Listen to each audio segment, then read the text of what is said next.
Je m'appelle Kevin Rouillard, je suis artiste plasticien et du coup je présente aujourd'hui La Dilatatrice deux œuvres qui sont extraites de la série des extraits Tall Shock, qui sont des pièces qui ont été initiées entre 2015 et 2016 et qui s'articulent jusqu'à aujourd'hui sur un projet autour d'objets, sculptures et peintures qui sont réalisés avec des fûts en métal.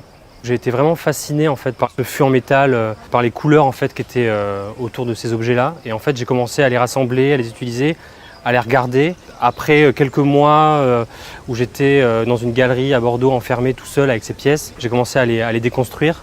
Et petit à petit, en fait, à les regarder comme des palettes de peinture ou comme des couleurs. Et petit à petit, je les ai déconstruites, martelées pour pouvoir les retransformer en plaques de tôle.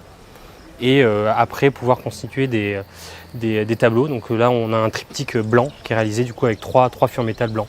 Ces pièces-là, elles ont été réalisées à partir de fûts que je rachetais des entreprises qui vendent des fûts en métal de réemploi, donc qui ont déjà eu une vie. D'ailleurs c'est pour ça en fait qu'on a des étiquettes, il y a une marque et une origine.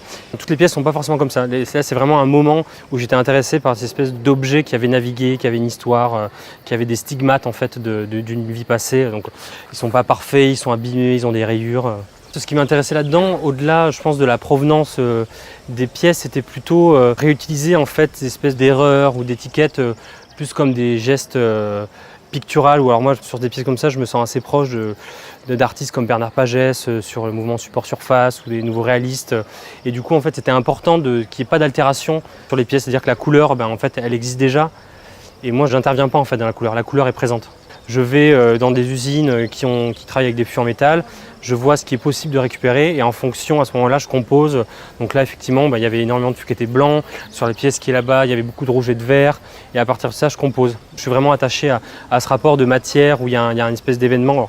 Du coup, pour pouvoir les dérouler, tous les fûts sont martelés. Donc il y a une espèce de moment un peu fort sur la pièce, comment elle se déroule. Enfin, c'est quelque chose qui est assez laborieux, je dirais.